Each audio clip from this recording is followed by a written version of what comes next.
We all have that ritual, don't we? That little moment of truth. Usually first thing in the morning when we step onto that cold, unforgiving square of plastic and glass. The bathroom scale. The bathroom scale. And for so many of us, that one single number, it sort of determines how we feel about our whole day, our progress, and maybe even our self-worth. It's astounding when you think about it, isn't it? The sheer emotional weight we give to, our total body mass. It's become this default benchmark for progress, but it's arguably the most unreliable tool in your health toolbox. Absolutely. And that feeling, that emotional high and low based on a single reading, that's exactly what we're tackling in this deep dive. We've pulled together sources that directly challenge this fixation, and they all argue that, quite simply, the scale is not always the best reference for measuring progress or overall health. And that's really our mission today. We want to stop and critically look at why we rely so heavily on a number that often gives what the research calls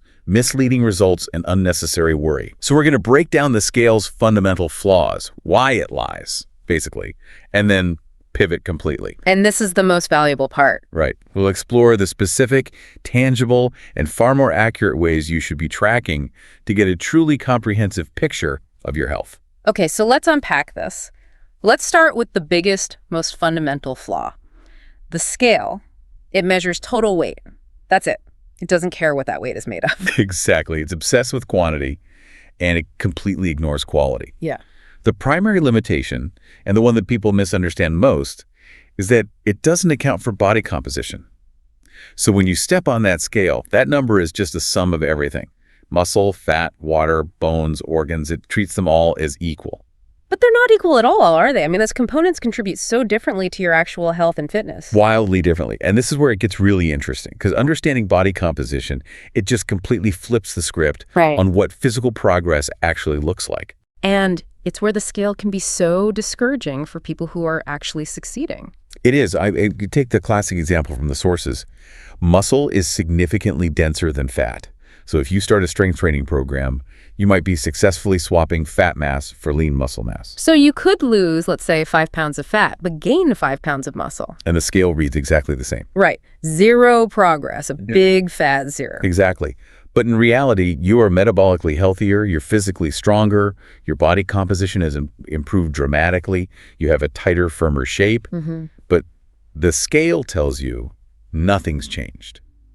And if that's the only thing you're looking at, you get discouraged. You might even quit a healthy regimen because you think it's not working. That is such a crucial point. So, okay, we've established that the composition factor makes the number pretty irrelevant for strength gains.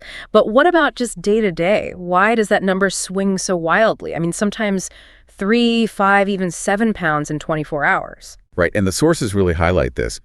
Our weight can fluctuate intensely, and that leads directly to that unnecessary worry we want to get rid of. Most of this volatility, it just comes down to water retention and glycogen. Okay, glycogen. For our listener, can you quickly break down what that mechanism looks like in terms of weight, I mean? Sure. Glycogen is just the storage form of carbohydrates in your muscles and your liver. Okay. So when you eat carbs, rice, bread, pasta, your body stores those sugars as glycogen. But here's the key part. For every 1 gram of glycogen you store, your body binds about 3 to 4 grams of water right along with it. Ah, so a bigger carb meal isn't showing up as fat. It's just stored energy that's literally bundled with water. Precisely. If you had a slightly salty dinner or a higher carb meal the night before, you could easily see a 2 to 5 pound spike on the scale. And it's just water. It's purely water. It reflects zero change in actual body fat. Then you add in hormonal changes, especially for women. Cycles can cause huge water retention spikes. Or even just being a little dehydrated or overhydrated, the number just shifts dramatically. So we've got the scale being terrible at measuring body composition, and it's prone to these really misleading daily fluctuations. But the flaw runs even deeper, right? It just ignores the whole spectrum of what true functional health is. Oh, absolutely. It's a fundamentally narrow view. It reduces this incredibly complex idea of health down to a single digit. Yeah. What about all the markers that actually define how healthy you are? The things your doctor actually cares about. Okay, so give us some specific examples. What is the scale completely missing? Well, think about blood pressure, cholesterol levels, both the good and the bad, your blood sugar levels, and your overall cardiovascular fitness. The scale gives you zero insight into any of that. You could have a perfect body weight on the BMI chart, but have dangerously high blood pressure. These are the factors that genuinely determine your longevity and your current state of health. It's like measuring the success of a business just by the physical weight of its annual report. That's a great analogy. You're ignoring profits, client satisfaction, everything that matters. You're prioritizing a vanity metric over vitality metrics. And we have to talk about the mental health side of this too. It's just so severely underestimated. That psychological toll, I think many of us can relate to that. If you tie your self-worth to that one metric, a bad weigh-in can just completely wipe out weeks of positive behavior. And the sources are really clear on this, that intense reliance can lead to negative emotions or an unhealthy relationship with one's body. It becomes a tool for self-sabotage. I mean, imagine you've had a great week. You've slept better, your stress is down, you nailed your workouts, but the scale is up a pound because you're holding on to some water. That number actively overshadows other positive changes, and you're left with this feeling that success is just impossible. Okay, let's transition. If we recognize the scale ain't a reference, as one source puts it, and we want to move our focus from total mass to functional health, what do we do instead? What are the specific, actionable methods? We need replacements that actually reflect real changes. Right, changes in body composition and functional ability. So we need to move away from total mass and look at shape and performance. And the first, most objective replacement is consistent tracking of actual body measurements. Okay, so grabbing a tape measure.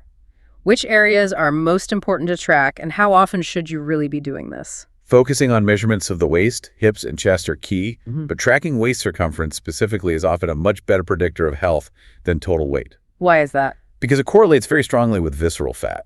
That's the dangerous fat stored around your organs. Yeah. We'd recommend measuring maybe once a month, first thing in the morning, and just be really precise about it.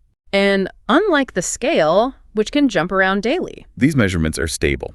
They provide clear evidence of true compositional changes over time. And the beauty there is that a little water retention from a salty meal isn't going to trick the tape measure. If your waist is consistently shrinking over a few months, that's concrete proof of fat loss no matter what the scale says that morning. Exactly. It provides a much clearer and frankly less emotionally charged indication of body composition changes. You're measuring loss of volume, which is often the real goal.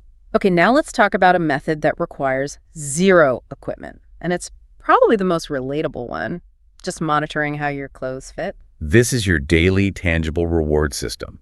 You have to stop focusing on the number on the tag and just start focusing on the feel. How so? Pay attention to your favorite pair of jeans. Are they getting looser? Do you need to use a new hole in your belt? Is there less restriction when you sit down? It's the ultimate real-world application, isn't it? If you can now comfortably wear something that used to sit in the back of the closet, the drawer of hope clothes, that is a direct sign that your body shape has changed. That's a win the scale absolutely cannot take away from you. And that feedback is immediate. And it's positive. It reinforces the behavior because you're rewarded by comfort and confidence, not punished by some random transient number. But maybe the most valuable reflection of progress, the one that links directly back to that idea of holistic health, is focusing on non-scale victories, NSVs. This is the absolute key to adopting that holistic approach, our sources champion. NSVs tell the real story of your internal health and your functional ability, no matter what gravity says that day. Right. We can sort of categorize them into three areas: functional, restorative, and cognitive. Let's start with functional health. What are some specific NSVs related to just, physical ability? Functional NSVs are things like noticing you can walk up a few flights of stairs without getting winded, or you can carry all the grocery bags from the car in one trip. It's lifting your kid or a pet with less strain. These are objective improvements in your strength, your endurance, your cardiovascular capacity. And what's fascinating here is how these improvements directly reflect a healthier heart and stronger muscles. That shifts the goal from just looking a certain way to simply living better. What about restorative NSVs, like sleep? Oh, sleep improvement is critical. It's often one of the first things to change when people adopt better habits. A restorative NSV is being able to fall asleep faster or stay asleep all night and wake up feeling genuinely refreshed. Instead of needing 3 cups of coffee just to feel human. Exactly.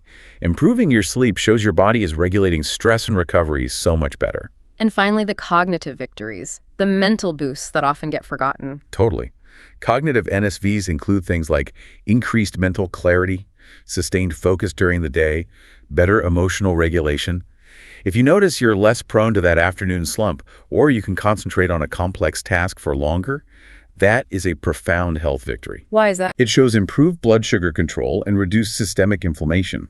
These are direct reflections of your internal biology, and they're way more predictive of long-term health than the number on the scale. So that ability to measure progress based on being, say, a more focused parent or employee or just getting better sleep, it moves the whole paradigm away from just aesthetics to genuinely enriching your quality of life. And it creates a feedback loop that sustains motivation. When the scale plateaus, the NSVs are what carry you through.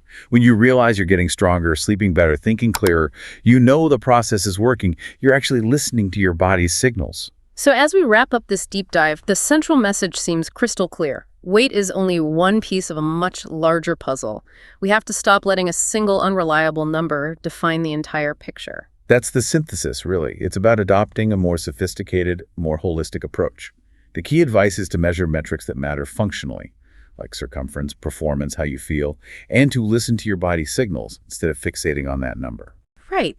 Celebrate the NSVs, track your body's shape maybe once a month, and prioritize things like energy and sleep. Absolutely. We really hope this deep dive gives you the permission and also the factual basis to just reduce the immense power that scale holds over your day. And we'll leave you with a final provocative thought to mull over.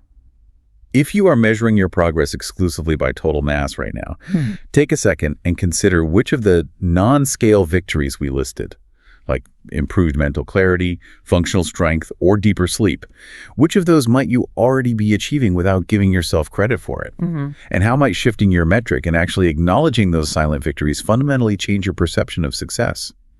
How might it make you realize you're already significantly healthier than you thought?